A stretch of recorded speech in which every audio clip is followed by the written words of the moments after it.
Chapter 2. The Curse of the Baskervilles. "I have in my pocket a manuscript," said Dr. James Mortimer. "I observed it as you entered the room," said Holmes.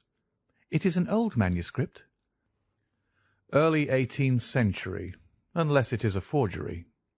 "How can you say that, sir?" "You have presented an inch or two of it to my examination all the time that you have been talking. It would be a poor expert who could not give the date of a document within a decade or so.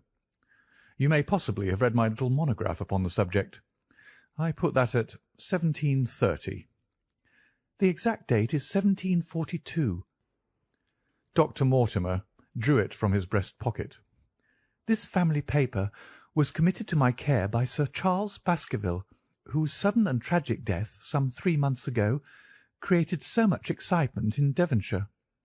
I may say that I was his personal friend, as well as his medical attendant.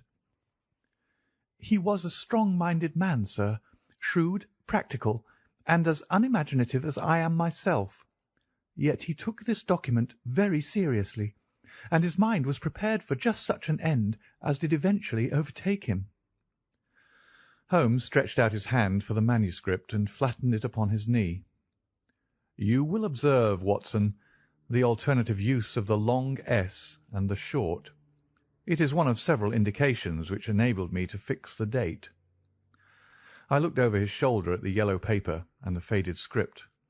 At the head was written Baskerville Hall, and below, in large scrawling figures, 1742.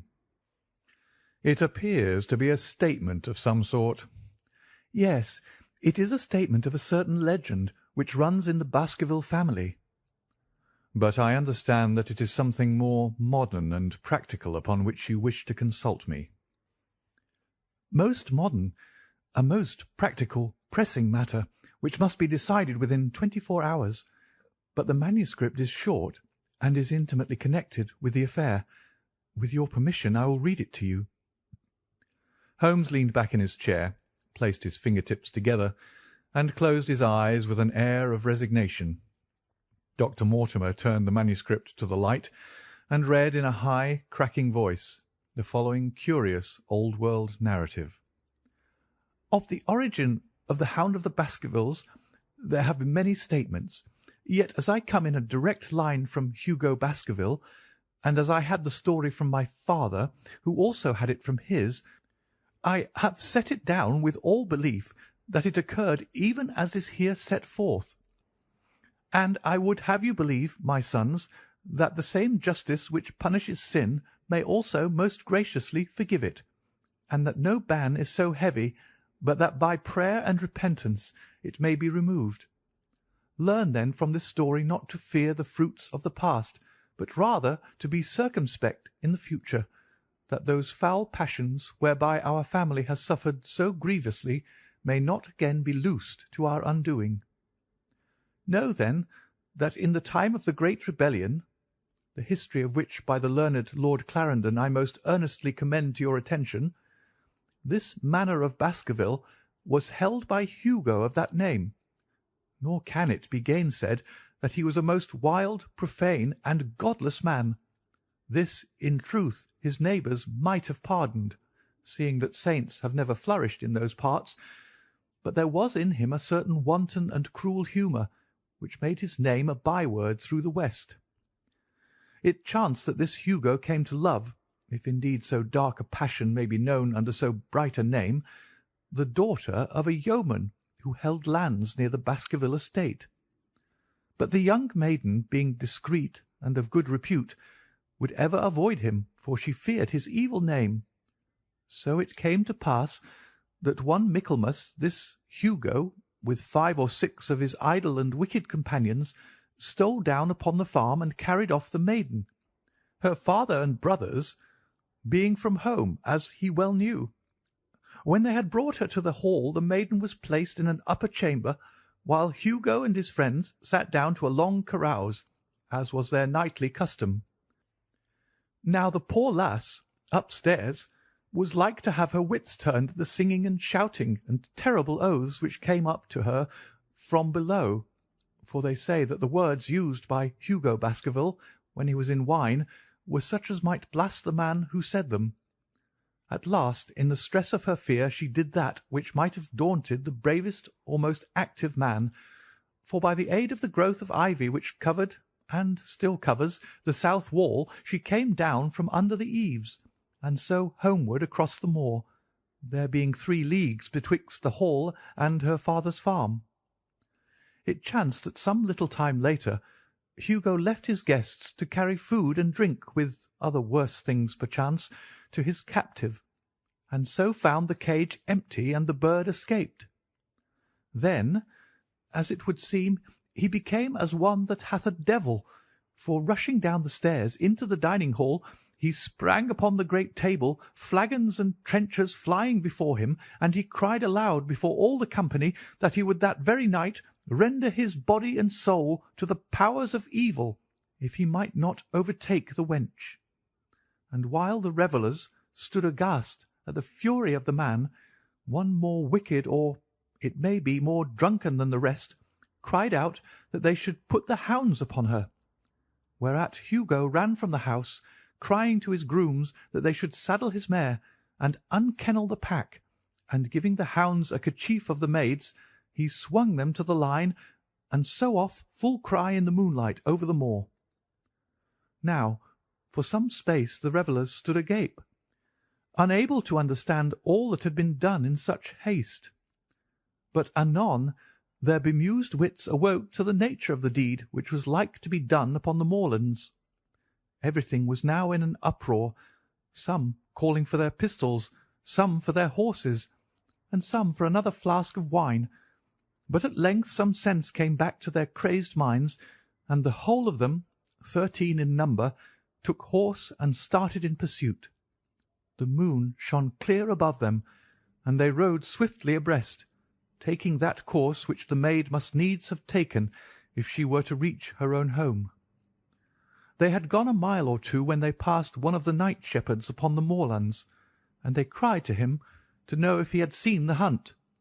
And the man, as the story goes, was so crazed with fear that he could scarce speak, but at last he said that he had indeed seen the unhappy maiden with the hounds upon her track. "But I have seen more than that," said he, "for Hugo Baskerville passed me upon his black mare, and there ran mute behind him such a hound of hell as God forbid should ever be at my heels." So the drunken squires cursed the shepherd and rode onward. But soon their skins turned cold, for there came a galloping across the moor, and the black mare, dabbled with white froth, went past with trailing bridle and empty saddle. Then the revellers rode close together, for a great fear was on them, but they still followed over the moor, though each, had he been alone, would have been right glad to have turned his horse's head. Riding slowly in this fashion, they came at last upon the hounds. These, though known for their valour and their breed, were whimpering in a cluster at the head of a deep dip or goyle, as we call it, upon the moor, some slinking away, and some, with starting hackles and staring eyes, gazing down the narrow valley before them. The company had come to a halt, more sober men, as you may guess, than when they started. The most of them would by no means advance, but 3 of them, the boldest, or it may be the most drunken, rode forward down the goyle. Now it opened into a broad space in which stood 2 of those great stones, still to be seen there, which were set by certain forgotten peoples in the days of old.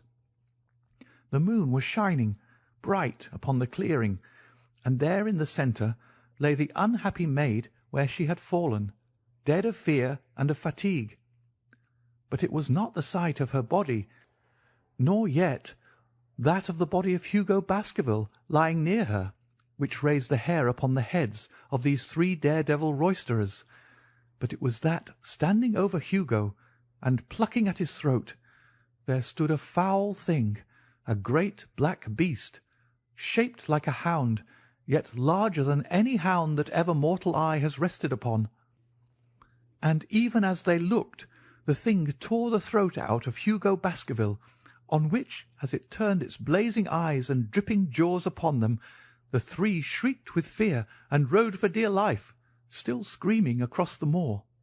One, it is said, died that very night of what he had seen, and the other twain were but broken men for the rest of their days. Such is the tale, my sons, of the coming of the Hound, which is said to have plagued the family so sorely ever since. If I have set it down, it is because that which is clearly known hath less terror than that which is but hinted at and guessed. Nor can it be denied that many of the family have been unhappy in their deaths, which have been sudden, bloody, and mysterious. Yet may we shelter ourselves in the infinite goodness of Providence, which would not for ever punish the innocent beyond that third or fourth generation which is threatened in Holy Writ. To that Providence, my sons, I hereby commend you, and I counsel you by way of caution to forbear from crossing the moor in those dark hours when the powers of evil are exalted. This from Hugo Baskerville to his sons Roger and John, with instructions that they say nothing thereof to their sister Elizabeth. When Dr. Mortimer had finished reading this singular narrative, he pushed his spectacles up on his forehead and stared across at Mr. Sherlock Holmes. The latter yawned and tossed the end of his cigarette into the fire. "Well," said he, "do you not find it interesting?" "To a collector of fairy tales." Dr. Mortimer drew a folded newspaper out of his pocket. "Now, Mr. Holmes, we will give you something a little more recent. This is the Devon County Chronicle of May 14th of this year. It is a short account of the facts elicited at the death of Sir Charles Baskerville, which occurred a few days before that date."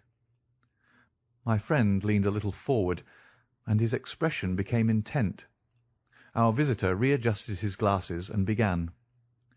"The recent sudden death of Sir Charles Baskerville, whose name has been mentioned as the probable Liberal candidate for Mid Devon at the next election, has cast a gloom over the county. Though Sir Charles had resided at Baskerville Hall for a comparatively short period, his amiability of character and extreme generosity had won the affection and respect of all who had been brought into contact with him. In these days of nouveau riche, it is refreshing to find a case where the scion of an old county family which had fallen upon evil days is able to make his own fortune and to bring it back with him to restore the fallen grandeur of his line. Sir Charles, as is well known, made large sums of money in South African speculation. More wise than those who go on until the wheel turns against them, he realized his gains and returned to England with them. It is only 2 years since he took up his residence at Baskerville Hall, and it is common talk how large were those schemes of reconstruction and improvement which have been interrupted by his death. Being himself childless, it was his openly expressed desire that the whole countryside should within his own lifetime profit by his good fortune, and many will have personal reasons for bewailing his untimely end. His generous donations to local and county charities have been frequently chronicled in these columns. The circumstances connected with the death of Sir Charles cannot be said to have been entirely cleared up by the inquest, but at least enough has been done to dispose of those rumours to which local superstition has given rise. There is no reason whatever to suspect foul play, or to imagine that death could be from any but natural causes. Sir Charles was a widower, and a man who may be said to have been in some ways of an eccentric habit of mind. In spite of his considerable wealth, he was simple in his personal tastes, and his indoor servants at Baskerville Hall consisted of a married couple named Barrymore, the husband acting as butler and the wife as housekeeper. Their evidence, corroborated by that of several friends, tends to show that Sir Charles' health has for some time been impaired, and points especially to some affection of the heart, manifesting itself in changes of colour, breathlessness, and acute attacks of nervous depression. Dr. James Mortimer, the friend and medical attendant of the deceased, has given evidence to the same effect. The facts of the case are simple. Sir Charles Baskerville was in the habit every night before going to bed of walking down the famous yew alley of Baskerville Hall. The evidence of Barrymore's shows that this had been his custom. On the 4th of May, Sir Charles had declared his intention of starting next day for London, and had ordered Barrymore to prepare his luggage. That night he went out as usual for his nocturnal walk, in the course of which he was in the habit of smoking a cigar. He never returned. At 12 o'clock Barrymore, finding the hall door still open, became alarmed, and lighting a lantern went in search of his master. The day had been wet, and Sir Charles's footmarks were easily traced down the alley. Half-way down this walk there is a gate which leads out on to the moor. There were indications that Sir Charles had stood for some little time here. He then proceeded down the alley, and it was at the far end of it that his body was discovered. One fact which has not been explained is the statement of Barrymore that his master's footprints altered their character from the time that he passed the moor gate, that he appeared from thence onward to have been walking upon his toes. One Murphy, a gipsy horse-dealer, was on the moor at no great distance at the time, but he appears by his own confession to have been the worse for drink. He declares that he heard cries, but is unable to state from what direction they came.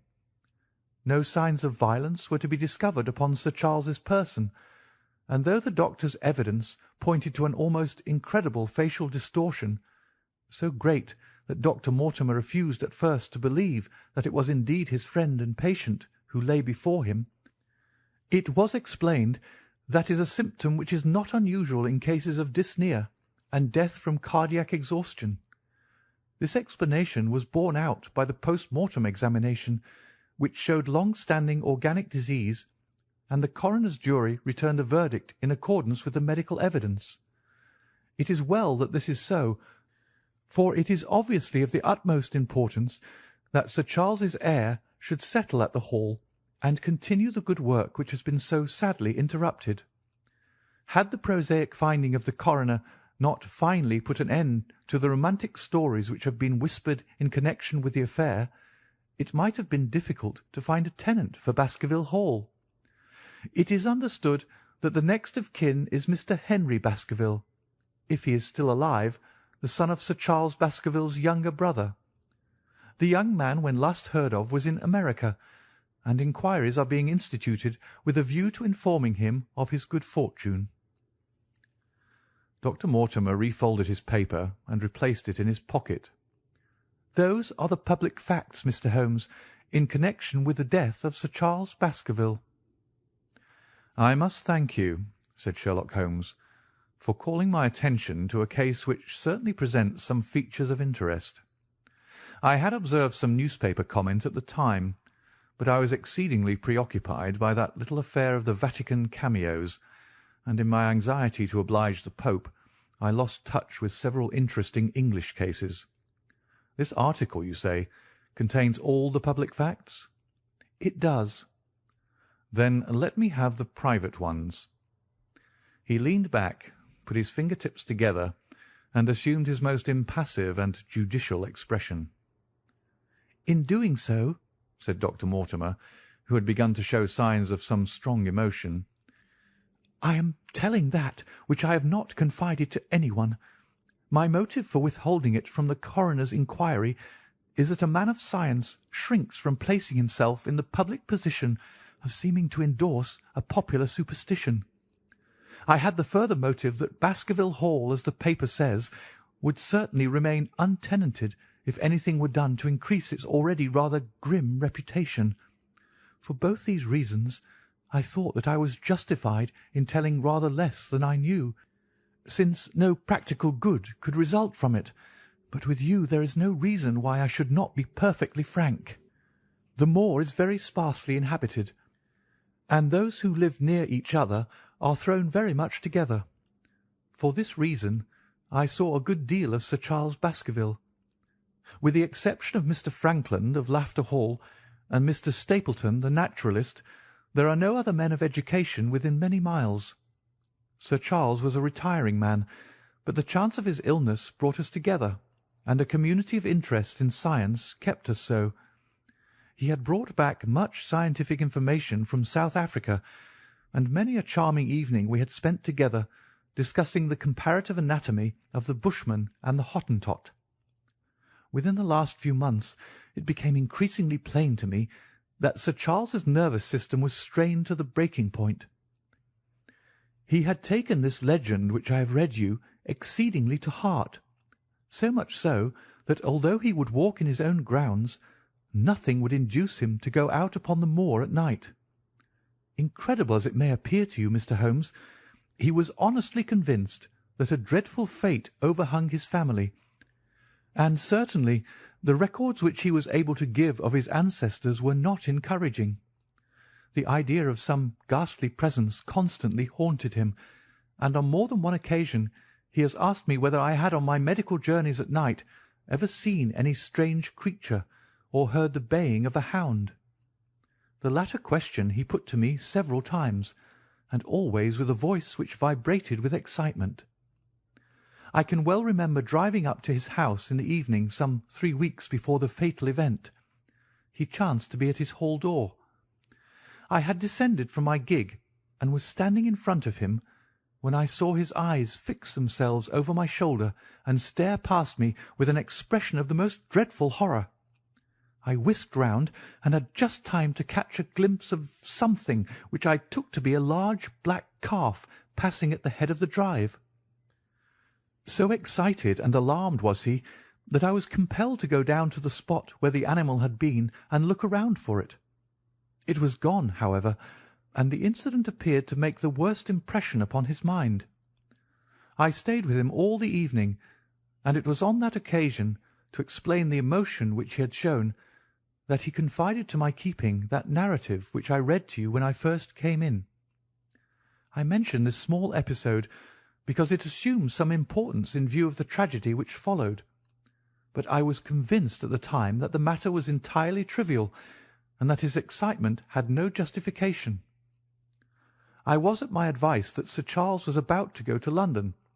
His heart was, I knew, affected, and the constant anxiety in which he lived, however chimerical the cause of it might be, was evidently having a serious effect upon his health. I thought that a few months among the distractions of town would send him back a new man. Mr. Stapleton, a mutual friend who was much concerned at his state of health, was of the same opinion. At the last instant came this terrible catastrophe.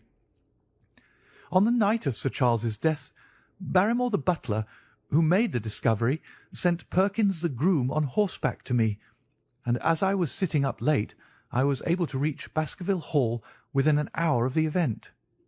I checked and corroborated all the facts which were mentioned at the inquest. I followed the footsteps down the yew alley. I saw the spot at the moor-gate where he seemed to have waited. I remarked the change in the shape of the prints after that point. I noted that there were no other footsteps save those of Barrymore on the soft gravel. And finally, I carefully examined the body, which had not been touched until my arrival. Sir Charles lay on his face, his arms out, his fingers dug into the ground, and his features convulsed with some strong emotion to such an extent that I could hardly have sworn to his identity. There was certainly no physical injury of any kind, but one false statement was made by Barrymore at the inquest. He said that there were no traces upon the ground round the body. He did not observe any, but I did, some little distance off, but fresh and clear. Footprints?